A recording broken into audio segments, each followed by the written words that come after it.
ევროპის საბჭოს გენერალური მდივანი ერთ-ერთი პირველია, ვინც საქართველოს არჩევნების შემდეგ ოფიციალური ვიზიტით ეწვია. ალენ ბერსემ ქვეყნის პირველი პირებისაგან პირადად მოისმინა, რომ საქართველოს საგარეო პოლიტიკა და მისწრაფებები უცვლელია. ოფიციალური ვიზიტის ფარგლებში ევროპის საბჭოს გენერალურმა მდივანმა პირისპირი და გაფართოებული შეხვედრა გამართა მთავრობის მეთაურთან, სადაც საქართველოში მიმდინარე პროცესები დახურულ კარს მიღმა მიმოიხილეს. პრემიერ-მინისტრმა შეხვედრის შემდეგ ვიზიტის მნიშვნელობაზე გაამახვილა ყურადღება. ირაკლი კობახიძე დარწმუნებულია, რომ ალენ ბერსე პირადად იქნება საქართველოს მხარდაჭერაში ჩართული. მე მინდა მადლობა გადავუხადო ევროსაბჭოს გენერალურ მდივანს ბატონ ალენ ბერსეს საქართველოში ჩამომგზავრებისთვის, რა თქმა უნდა, ძალიან მნიშვნელოვანია ჩვენთვის მისი ვიზიტი.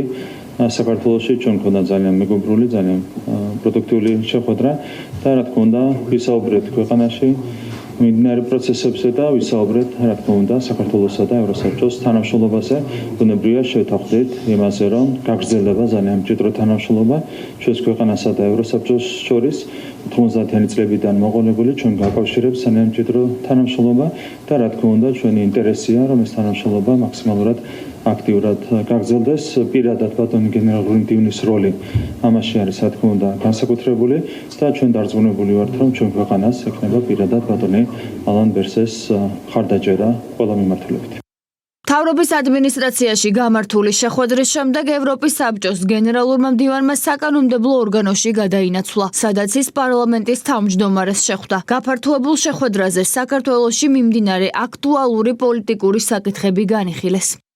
ევროპის საბჭოს გენერალური მდივან ალენ ბერსეს 2024 წლის საპარლამენტო არჩევნების პროცესი და შედეგები გავაცანი ქვეყანაში მიმდინარე საპროტესტო აქციებზე ვესაუბრა და ძალადობრივი პროტესტის ქრონოლოგიის შესახებ ინფორმაცია მივაწოდე. ხაზი გავუსვი საერთაშორისო თანამეგობრობის მიერ მიმდინარე მოვლენების ადეკვატურად შეფასების მნიშვნელობას, ასევე ვისაუბრეთ საპარლამენტო საქმიანობაში ოპოზიციის ჩართულობის მნიშვნელობაზე, როგორც დემოკრატიული პროცესის განუყოფელ ნაწილზე. ორივე მხარემ ღია დიალოგის საფუძველზე შემდგომი თანამშრომლობის მზაობა გამოვხატეთ. ევროპის საბჭოს გენერალური მდივანი ალენ ბერსე დღესვე პარტია ქართული ოცნების საპატიო თავმჯდომარეს ბიძინა ივანიშვილს შეხვდება. სახელისუფლებო გუნდის წარმომადგენლები ამბობენ, რომ ევროპის საბჭოს გენერალური მდივნის ვიზიტის შემდეგ ოპოზიციის მხრიდან ხელისუფლების ლეგიტიმაციაზე სპეკულაციები ვეღარ გაგრძელდება. ამას კი შეხვედრები ადასტურებს, რომელსაც ალენ ბერსე ხელისუფლების წარმომადგენლებთან მართავს. ვიზიტის ფარგლებში ევროპის საბჭოს გენერალური მდივანი და სახელისუფლებო გუნდის წარმომადგენლები შეთანხმდნენ, რომ საქართველოს და ევროპის საბჭოს შორის მჭიდრო თანამშრომლობა გაგრძელდება. ლეგიტიმაციაზე, რომელსაც ხელზე იხდოდნენ, საუბარი ალბათ ვეღარ გაგრძელდება, იმიტომ რომ ევროსაბჭოს გენერალური მდივანი ხვდება საქართველოს პრემიერ-მინისტრს, სხვა ოფიციალურ პირებს, როგორც პრეზიდენტთანაც არის არჩეულ პრეზიდენტთან შეხვედრა, შეიძლება ექს-პრეზიდენტთანაც არ ვიცი ამის შესახებ, მაგრამ ყველა შემთხვევაში ლეგიტიმაციაზე საუბარი და სპეკულაციები ამით დასრულდა. ძალიან პოზიტიურია ასეთი შეხვედრები სახელმწიფოსათვის.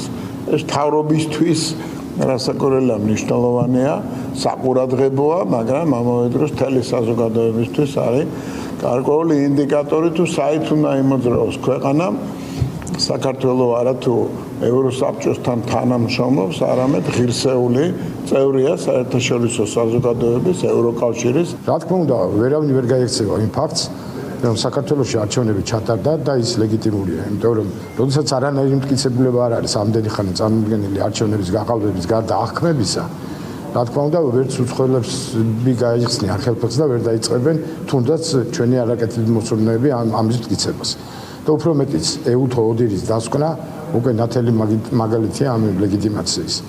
ასე რომ ევროპის საბჭოს ამ თანამდებობის პირის, რომელიც საქართველოშია ჩამოსული, დიდი იმედი გვაქვს, რომ ის მაინც იქნება ობიექტური და ობიექტურად შეაფასებს.